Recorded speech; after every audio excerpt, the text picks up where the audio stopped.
Assalamualaikum warahmatullahi wabarakatuh. Salam sahabat Ujang Komarudin di seluruh Indonesia dan dunia. Sampai berjumpa kembali di Ujang Komarudin Channel. Di channel ini kita akan membahas berbagai macam peristiwa politik di seluruh Indonesia.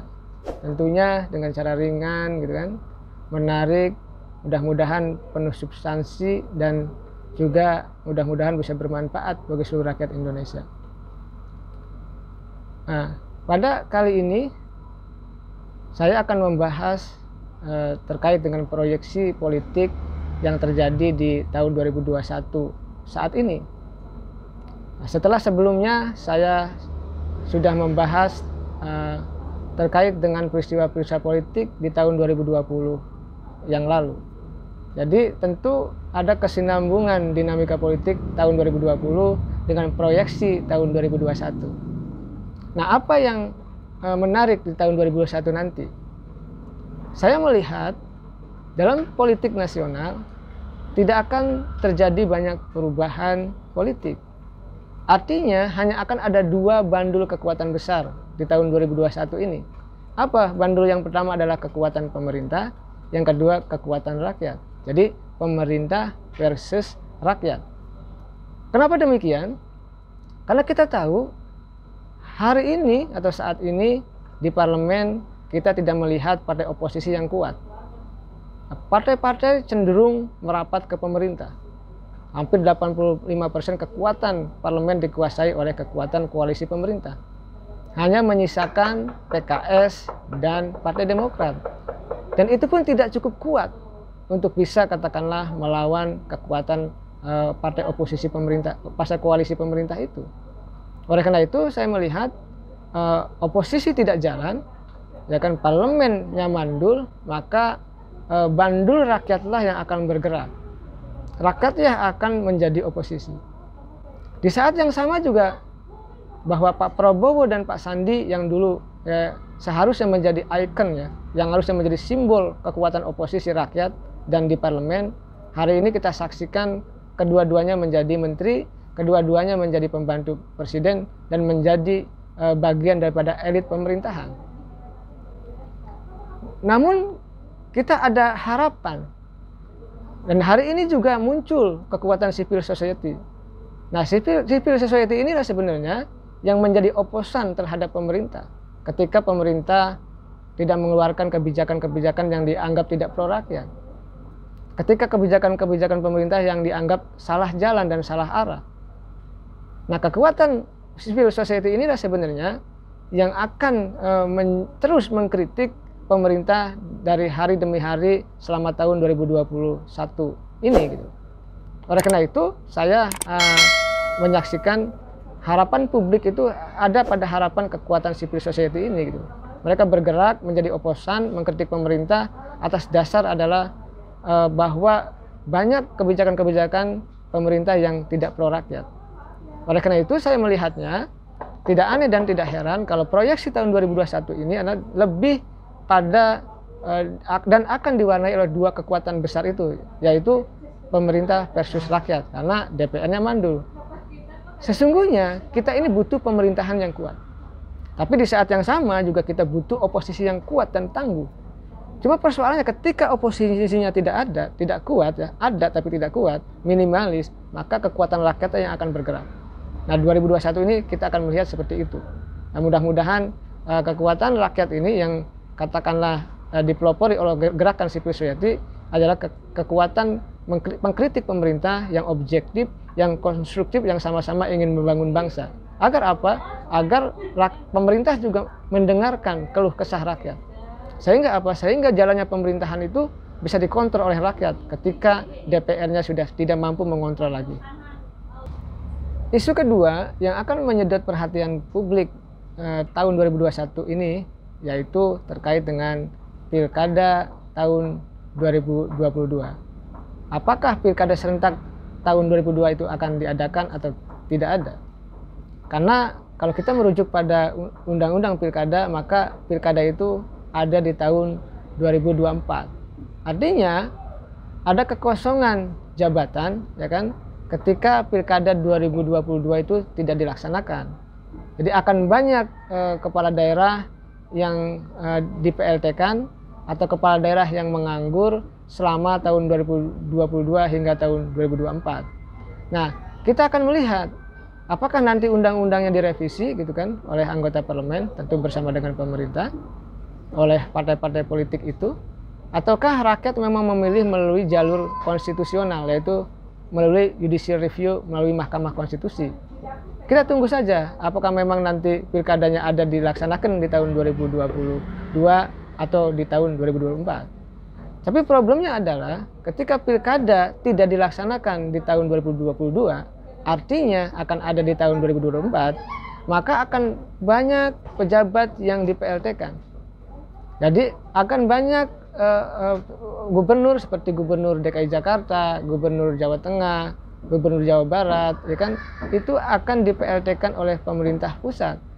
Artinya akan ada berapa banyak eselon 1 dari Kemendagri yang akan mengisi pos-pos gubernur yang kosong itu selama 2 tahun. Begitu juga akan berapa banyaknya eselon 1 di tingkat provinsi yang akan mengisi PLT-PLT bupati dan wali kota di seluruh Indonesia karena kosong dari tahun 2022 hingga tahun 2024. Belum lagi misalkan presiden bisa saja mengeluarkan Kepres, ya kan, ingin mengangkat PLT-PLT gubernur, bupati dan wali kota itu dari non PNS, bisa saja. Tapi ini juga akan mengalami perdebatan yang panjang. Tetapi apapun itu, kita melihat bahwa persoalan pilkada, persoalan jabatan, persoalan kekuasaan itu akan menarik dan semenarik kita menyaksikan persoalan politik. Nah, pilkada 2022 ini adalah cerminan bahwa akan terlihatlah proyeksi politik di tahun 2024 nanti kalau seandainya pilkadanya dilaksanakan. Kalau tidak, tentu kita sama-sama bahwa pilkada, pileg dan pilpres itu nanti akan dilaksanakan di tahun 2024. Nah, oleh karena itu terkait dengan pilkada ini mudah-mudahan ya pemerintah bijak, partai politik juga melakukan hal yang terbaik, DPR juga tidak seenaknya sendiri, MK juga ketika misalkan ada yang melakukan judicial review melakukan keputusan yang terbaik bagi rakyat, bukan untuk kepentingan parsial dan kelompok tertentu. Nah, kita ingin mudah-mudahan semuanya berjalan dengan normal ketika misalkan pilkadanya ada di 2022 ataupun di tahun 2024. Ya, inilah sebenarnya nanti elit-elit politik akan bertarung, ya kan, terutama gubernur dan partai politik menginginkan bahwa pilkada itu dilaksanakan atau diadakan di tahun 2022. Kenapa? Karena mereka sebagai incumbent tentu ingin terpilih menjadi 2 kali atau 2 periode. Berbeda halnya ketika misalkan tahun 2022 tidak ada pilkada dan pilkada dilaksanakan tahun 2024, maka pelaksana tugaslah yang akan mengisi kekosongan para gubernur itu. Nah, ketika gubernur atau pelaksana tugasnya atau PLT-nya ya dilakukan dijabat oleh eselon 1 dari Kemendagri gitu atau dari Pemprov, dari pemerintah provinsi untuk wali kota dan bupati, maka itu sulit katakanlah bagi gubernur gitu kan untuk bisa terpilih kembali karena kecil, karena ada kosong waktu itu, ada waktu menganggur 2 tahun itu gitu loh untuk kembali memulihkan kepercayaan publik. Oleh karena itu pilkada 2022 itu menjadi penting bagi sosok gubernur, tentunya yang bagi mereka yang ingin apalagi yang ingin menjadi capres atau cawapres, itu tick point langkah untuk bisa menjadi capres dan cawapres begitu. Yang menarik perhatian politik tahun 2021 juga yaitu terkait dengan persaingan antara Anies Baswedan dan Risma atau Tri Risma hari ini. Ini menjadi penting saya ulas karena kita tahu gitu kan, sejak Risma dilantik menjadi Mensos beberapa hari yang lalu gitu kan, dia langsung tancap gas ya kan, melakukan belusukan ke kolong-kolong jembatan, lalu ke pinggir-pinggir kali ya kan, tempat-tempat kumuh ya kan.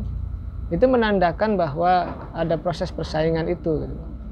Dan saya meyakini bahwa Risma itu di kemudian hari itu akan didorong oleh PDIP untuk menjadi gubernur DKI, baik pilkadanya akan dilaksanakan di tahun 2022 ataupun di tahun 2024 nanti. Nah, turunnya Risma gitu kan tadi ke mana, ke kolong jembatan, ke pinggir-pinggir kali yang kumuh itu sesungguhnya ada pesan politik bagi Anies. Apa? Jadi itu kritikan terhadap Anies, misalkan mengkritik Anies bahwa banyak persoalan di Jakarta yang harus diselesaikan oleh Anies gitu. Jadi banyak persoalan kemiskinan, gitu, kekumuhan yang terjadi dan itu luput dari perhatian Anies gitu. Lalu juga ini menjadi penting adalah bahwa pesan yang lain adalah Anies di saat yang sama gitu kan juga tentu akan melakukan kinerja-kinerja yang terbaiknya. Tapi kita tahu Anies hari ini dia melakukan misalkan posting-posting keberhasilannya, prestasinya di media sosial, lalu juga mempublikasi penghargaan-penghargaannya di baik dalam konteks nasional maupun internasional.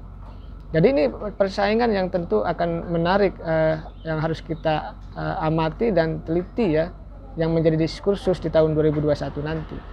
Nah, saya melihat kenapa PDI itu akan mendorong Risma, karena kita tahu di tahun 2017 yang lalu kita tahu bahwa DKI itu yang menang partainya PDIP, tapi gubernurnya bukan PDIP. Jadi Ahok yang didukung PDIP 2017 yang lalu kalah oleh Anies. Nah tentu, Risma juga menjadi simbol perlawanan dari kelompok-kelompok yang tidak suka terhadap Anies. Jadi pasca gagalnya Ahok ya, atau tidak terpilih menjadi gubernur, itu para hater katakanlah ya, para pembenci atau kelompok-kelompok orang yang tidak suka kepada Anies itu tidak punya tokoh atau figur yang bisa disandingkan atau mengkritik Anies. Nah hari ini Risma ini menjadi bagian daripada kekosongan figur itu yang bisa dihadap-hadapkan atau disandingkan dengan Anies, kira-kira begitu. Nah, oleh karena itu persaingan ini akan terus jalan gitu kan, akan terus menarik untuk kita ikuti. Tentu kita sebagai rakyat gitu kan ingin melihat bahwa mereka harusnya bekerja yang terbaik gitu kan. Bekerja terbaik untuk Jakarta, bekerja terbaik untuk Indonesia, dan bekerja terbaik untuk rakyat. Bukan hanya sekedar persaingan politik ya kan, yang misalkan demi kepentingan partai atau ambisi pribadi. Nah, persaingan itu mudah-mudahan juga berdampak positif untuk meningkatkan kinerja masing-masing, tapi bukan hanya sekedar sebagai bagian daripada pencitraan itu.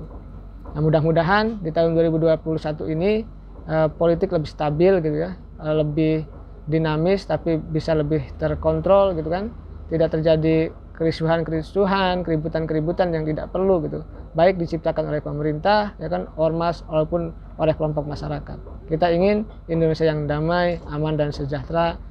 Indonesia harus kita jaga bersama-sama. Terima kasih.